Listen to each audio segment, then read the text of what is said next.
అందరికీ నమస్కారం అండి.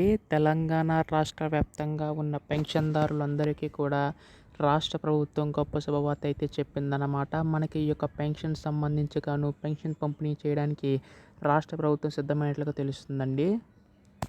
సో మనకి ఇక్కడ పెన్షన్దారులందరికీ కూడా ఈసారి మాత్రం ఎవరైతే అర్హులు ఉంటారో కేవలం వారి యొక్క ఖాతాలో మాత్రమే డబ్బులు జమ అవుతాయని చెప్పి రాష్ట్ర ప్రభుత్వం తెలవడం అయితే జరిగిందనమాట. అలాగే కొత్త పెన్షన్ సంబంధించి మనకి ఇక్కడ చూసుకున్నట్లయితే కొత్త పెన్షన్ సంబంధించి ఎప్పుడు అందిస్తారో అన్న దానిపై చాలామందికి అయితే సందేశం అయితే ఉందండి.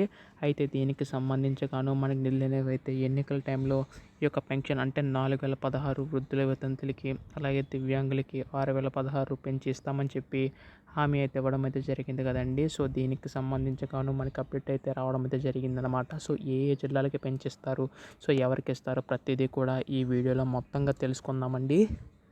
ఈ వీడియోనైతే ఎక్కడా కూడా ఆపకుండా చివరి వరకు అయితే చూడండి. అంతకంటే ముందు చాలామంది వీడియోనైతే చూస్తున్నారు కానీ సబ్స్క్రైబ్ చేసుకోవడం లేదు. మీరు కనుక సబ్స్క్రైబ్ చేసుకుంటే నేను పెట్టే ప్రతి లేటెస్ట్ అప్డేట్ కూడా మీకైతే ముందుగా తెలుస్తుంది.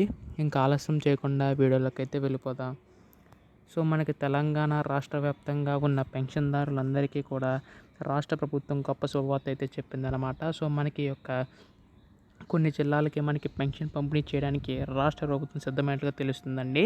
అయితే మరికొన్ని జిల్లాలకి పంపిణీ చేయాలంటే చేస్తారు, కాకపోతే కాస్త సమయం అయితే పట్టనుందన్నమాట. సో దీనికి సంబంధించి మనకి ప్రభుత్వం కొన్ని నిర్ణయాలు అయితే తీసుకోబోతుంది. అయితే దీనికి సంబంధించి ఎవరైతే అర్హులు ఉంటారో కేవలం వారి యొక్క ఖాతాలో మాత్రమే పెన్షన్ డబ్బులు జమ అవుతాయని చెప్పి రాష్ట్ర ప్రభుత్వం తెలవడం అయితే జరిగిందనమాట. సో ఖచ్చితంగా ఏంటంటే అనర్హులందరినీ తొలగించి అర్హులకు మాత్రమే, సో అంటే చాలామంది ఫేక్ సర్టిఫికేట్లు పెట్టి పెన్షన్ తీసుకున్నారని ప్రభుత్వం భావించి సో కేవలం అర్హులకు మాత్రమే ఈ యొక్క డబ్బులు అందుతాయని చెప్పి రాష్ట్ర ప్రభుత్వం తెలవడం జరిగిందనమాట. సో దానికి సంబంధించి ప్రణాళికలు రూపొందిస్తుంది.